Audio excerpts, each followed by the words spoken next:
കന്യാസ്ത്രീകളുടെ അറസ്റ്റിനെതിരെ സംസ്ഥാനത്തെ ക്രൈസ്തവ സഭകളുടെ പ്രതിഷേധം തുടരുകയാണ്. കോട്ടയത്ത് മലങ്കര ഓർത്തഡോക്സ് സഭ എപ്പിസ്കോപ്പൽ സുന്നഹദോസ് പ്രതിഷേധിച്ചു. സഭയുടെ മുഴുവൻ മെത്രോപൊലീത്തമാരും പങ്കെടുത്തു. ഭരണഘടന സ്വാതന്ത്ര്യത്തിന് നേരെയുള്ള കടന്നുകയറ്റമാണെന്ന് ഓർത്തഡോക്സ് ബാവ പറഞ്ഞു. Alappuzha, Cherthala, Mathilakam Assisi sisters of Mary immaculate സന്യാസി സഭയിലെ സിസ്റ്റർമാർ കയ്യിൽ ചങ്ങല ബന്ധിച്ചാണ് പ്രതിഷേധിച്ചത്. കൃഷിമന്ത്രി പി പ്രസാദ് പങ്കെടുത്ത് സംസാരിച്ചു. പത്തനംതിട്ട തിരുവല്ല അതിഭദ്രാസനത്തിന്റെ നേതൃത്വത്തിൽ ഉപവാസ നിരാഹാര പ്രാർത്ഥനാ യജ്ഞവും സംഘടിപ്പിച്ചു.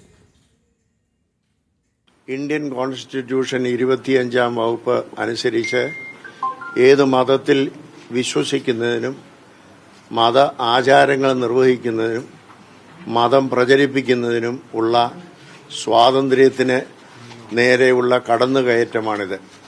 അക്രമികളായ ആളുകളെ നിയമത്തിന് മുമ്പിൽ കൊണ്ടുവന്ന് മാതൃകാപരമായ ശിക്ഷ നടത്തണം. പ്രതിഷേധങ്ങൾ ഉണ്ടായിട്ടും കണക്കുകൾ വർദ്ധിച്ചു വരുന്നത് മോദി സർക്കാരിന് ആ പ്രവർത്തിക്കുന്നതായ ആ തീവ്രവാദ സംഘടനകളെ നിയന്ത്രിക്കാനുള്ള കഴിവില്ല എന്നാണ് അതിന്റെ അർത്ഥം.